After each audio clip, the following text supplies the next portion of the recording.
we are going to look at two very crucial and highly specialized cells, egg and sperm cells. These lead to each and every one of us being here, hence they are so very crucial.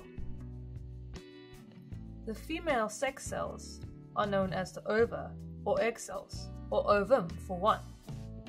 The male sex cells are known as sperm cells. Both of these sex cells are known as gametes. Gametes are an organism's reproductive cells. They have half the genetic information that all of our other body cells have, and so are known as haploid. Humans have 23 chromosomes, and most of the cells in our body have 2 of each. So 23 pairs of chromosomes make 46 in total, one from our mother and one from our father. However, gametes, so the sperm or egg cells, only have 1 of each, and which one, whether it is from the mother or the father, is random.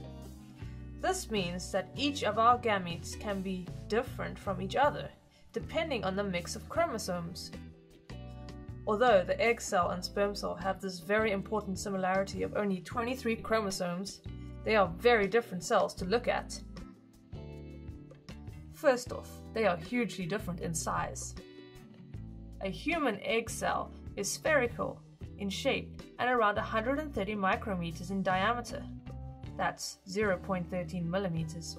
Not very large, but what size do you think a sperm cell is?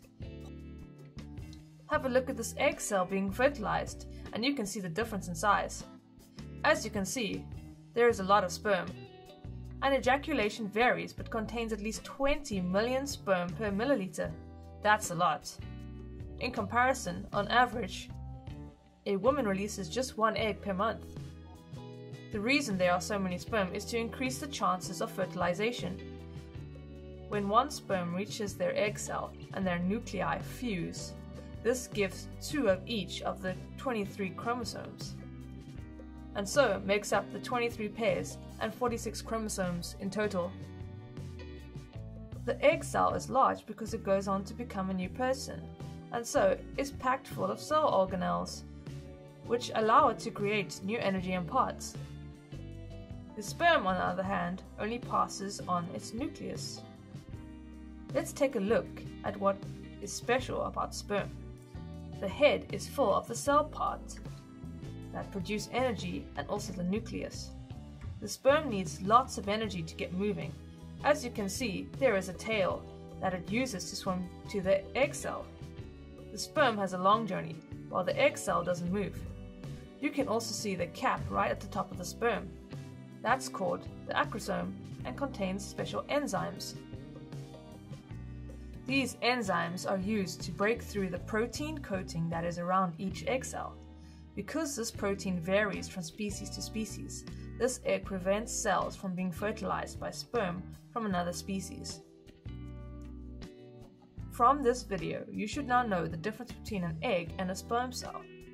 The egg is much bigger, does not move, and contains organelles needed for the fertilized egg to develop into an embryo and onto a new human. Sperm cells are much smaller and motile, and there are millions of them. They only pass on their nucleus, and so are able to be small.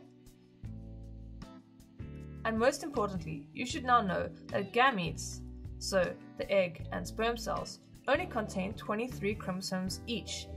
This is known as haploid.